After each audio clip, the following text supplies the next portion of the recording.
Me encuentro en el monte Tabor porque este domingo, segundo domingo de Cuaresma, la iglesia, la liturgia nos trae de nuevo al lugar de la transfiguración.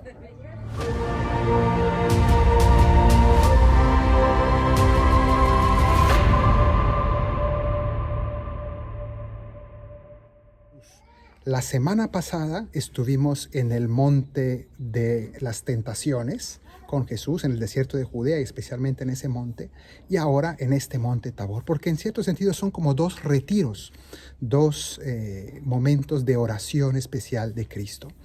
Eh, los 40 días en el desierto es ese retiro, ejercicios espirituales, ese momento de reflexión de Jesús, y nosotros nos fuimos con Él a orar, a discernir, a escuchar la voz de la conciencia y la voz de Dios en silencio. Y aquí en el Tabor también Jesús se trae a Pedro, Santiago y Juan, las columnas de la iglesia, se los trae para orar, también para tener un momento especial de encuentro con el Señor.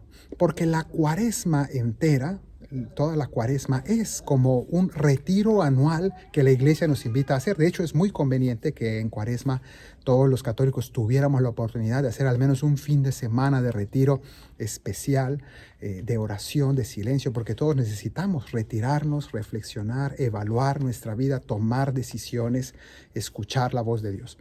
Y aquí, de hecho, eso fue lo que ocurrió. Vinieron los apóstoles y aquí conocieron al Señor, contemplaron su gloria y escucharon su voz. Eso es lo que vinieron a hacer. ¿Por qué Jesús se trajo a hacer un retiro a sus apóstoles? Porque nos dice el Evangelio que 6 días antes de venir al Tabor habían estado en la frontera con Siria actual, que es Cesarea de Filipo, y allí Jesús les dio el primer anuncio de la pasión y les había anunciado todo lo que él tenía que sufrir en la cruz. La reacción de Pedro fue terrible, hubo un rechazo rotundo por parte de Pedro a aquel anuncio de la pasión y de la cruz. Y tanto así que Jesús allí lo tuvo que reprender. Le dijo: apártate de mí, detrás de mí, Satanás, porque tú no piensas como Dios, sino como los hombres. Ante esa reacción, Jesús decidió traerse a esos apóstoles aquí a conocerle mejor, a tener una experiencia más profunda de Dios y a prepararlos, porque estos mismos 3 apóstoles lo acompañarían después a Getsemaní, a verlo transfigurado, pero ahí no en su gloria, sino en su agonía y en su dolor, sudando sangre. Pero vemos una cosa curiosa. La semana pasada dice que el demonio, Satanás, llevó a Jesús a un monte alto y le mostró los reinos de este mundo y toda su gloria, la gloria de este mundo, la gloria mundana. Y en este evangelio de la transfiguración dice que Jesús trajo a sus 3 apóstoles a este monte y les mostró su propia gloria. La gloria de este mundo contra la gloria de Dios, la gloria eterna, la gloria mundana que es pasajera y la gloria divina que es eterna, que nunca se acaba.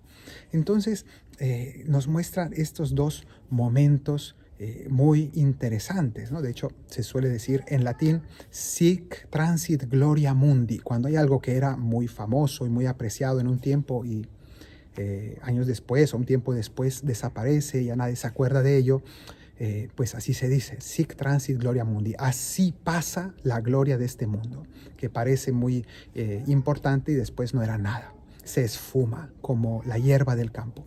En cambio, la gloria de Dios es así, es eterna. Pues aquí tuvieron una probadita. Jesús se trajo a sus apóstoles, pero primera cosa, los trajo a un lugar apartado, un lugar alto, una montaña alta, como es el Tabor, donde estamos ahora, aquí delante de la iglesia de la Transfiguración, pero se los trajo a tener ese momento en un lugar muy apartado, lejos de las ciudades, lejos de los demás, pero también un lugar alto es algo que requiere esfuerzo. Llegar hasta aquí arriba, subir, requiere fatiga. Y también la Cuaresma nos invita a ese esfuerzo ascético de subida, de lucha interior, que también hubo en el desierto, todo ese ayuno. Aquí también se nos habla de ese esfuerzo ascético de la oración y es parte del proceso espiritual de la Cuaresma. Jesús se trae a sus apóstoles aquí y les regala una experiencia, una probadita de su gloria, como que descorre o quita el velo que oculta su gloria, el velo de su humanidad, y les deja ver su divinidad. Ellos quedan extasiados y maravillados de contemplar la gloria de Cristo. Tienen una experiencia de Cristo, de su gloria, en su transfiguración, su rostro brillante, sus ropas o sus vestidos brillantes, tan blancos como no puede dejarlos ningún lavandero de este mundo, dice el Evangelio. Y también ven a Moisés y Elías haciendo ver que la ley y los profetas se resumen en Cristo. Cristo es el centro de la revelación y el centro de las Escrituras. También tienen una manifestación de la Trinidad, la Santísima Trinidad. Se les manifiesta a través de la voz del Padre y la nube del Espíritu Santo que envuelven a Dios Hijo, que es Cristo. Y tienen esta experiencia, pero sobre todo escuchan la voz de Dios. Dijimos que vinieron a orar, a escuchar la voz de Dios, y la escucharon. ¿Y qué les dijo la voz de Dios? La voz del Padre les dijo: este es mi Hijo amado, escuchadlo. Este es mi Hijo amado. Es lo mismo que dijo la voz de Dios en el Jordán, en el momento del bautismo de Jesús. Pero aquí añade: escuchadlo, escúchenlo. Parecido a lo que dijo María en Caná: hagan lo que Él les diga. Pues aquí dice el Señor: escúchenlo. Y es una invitación de Dios para esta Cuaresma: escuchar, ponernos a la escucha de la voz del Señor, escuchar su evangelio, escuchar su predicación. Y tenemos la oportunidad durante estos 40 días de cada día tomar la palabra de Dios, leerla, profundizarla, estudiarla, meditarla. Meditar, que significa esforzarme por escuchar o por entender qué me dice a mí. No qué dice solamente, qué dice el Señor, sino qué me dice a mí en mi vida hoy. Y eso es una manera de escuchar la voz de Dios. Y la otra manera de escucharlo es escucharlo a través de sus manifestaciones cotidianas, las personas que Dios pone en nuestro camino, las personas que viven con nosotros, las personas que conviven cada día con nosotros, trabajan con nosotros. A través de ellos también nos habla el Señor, y a veces no sabemos escuchar, porque Dios nos habla a través de nuestros hermanos, a través de quien menos hubiéramos imaginado. Se revela su voluntad y nos habla, nos manda mensajes. El Salmo 94 dice esas palabras que vienen muy a cuento: ojalá escuchéis hoy la voz del Señor, no endurezcáis vuestro corazón.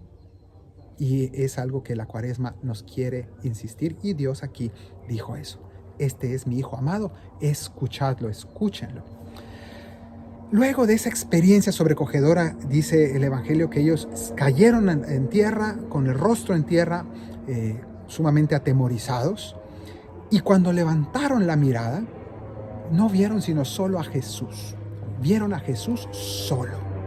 Ya no vieron esa manifestación gloriosa, ese brillo deslumbrante. Ya no vieron toda aquella transfiguración. Ahora volvieron a ver a Jesús solo, como siempre, en su figura cotidiana y normal. Ya no vieron al Padre, al Espíritu Santo, ya no vieron a Moisés y a Elías, ya no vieron otras manifestaciones gloriosas, a Jesús solo. Y eso es lo que ordinariamente nos va a acompañar, Jesús solo. Pero ya es mucho. Y eso es lo que el Señor también nos quiere preparar. En la vida hay momentos de especial consolación.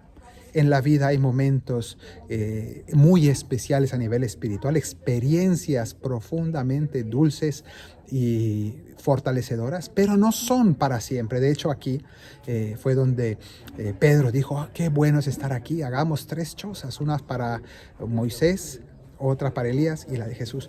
Pero no sabía lo que decía. Eso no es así. No, estas experiencias maravillosas son solamente una probadita, pero lo ordinario es estar caminando en esta vida con Jesús solo, de la manera más simple y sencilla, cotidiana. Así nos invita también el Evangelio a que hagamos en esta Cuaresma, aprender a caminar con Jesús solo. Y si Él quiere regalarnos una experiencia consoladora, una experiencia de su gloria, bienvenida sea. Pero no es eso lo que lo ordinario, sino que el Señor nos invita a caminar con Él de manera normal, de manera cotidiana, en las cosas de la vida común y corriente. Eso es lo que el Señor les invitó a hacer aquí y nos invita a nosotros también. Tener un momento profundo de encuentro con Él, escucharle, conocerle, contemplarle, experimentar su gloria y su consolación para después volver a la carga. Y así hace el Señor muchas veces. Nos da experiencias bellas, pero no son para quedarnos en ellas, sino solamente para atesorarlas y continuar el camino sabiendo que la vida en este mundo consiste más bien en vida cotidiana, en la normalidad de todos los días y muchas veces en el dolor y en la cruz, tomando fuerzas de esas experiencias especiales que el Señor nos regala aquí y allá, pero que son solamente eso, unas probaditas, unas prendas de la gloria futura. Y eso es lo que aquí en el Tabor le pedimos al Señor, que nos regale un fortalecimiento en esta Cuaresma para continuar nuestro camino a seguirlo a Él, a la cruz, y por la cruz a la luz. Que el Señor te bendiga desde el Tabor, el que hizo cielo y tierra, en el nombre del Padre, del Hijo y del Espíritu Santo. Amén. Si quieres conocer la Tierra Santa, quieres venir a hacer una experiencia espiritual inolvidable, te invito a que entres a mi página web para conocer las peregrinaciones que organizo, y te aseguro que después de esa experiencia no volverás a leer la Biblia de la misma manera, no volverás a vivir la misa de la misma manera nunca en tu vida, porque habrás conocido tu fe y los lugares santos de un modo completamente diferente.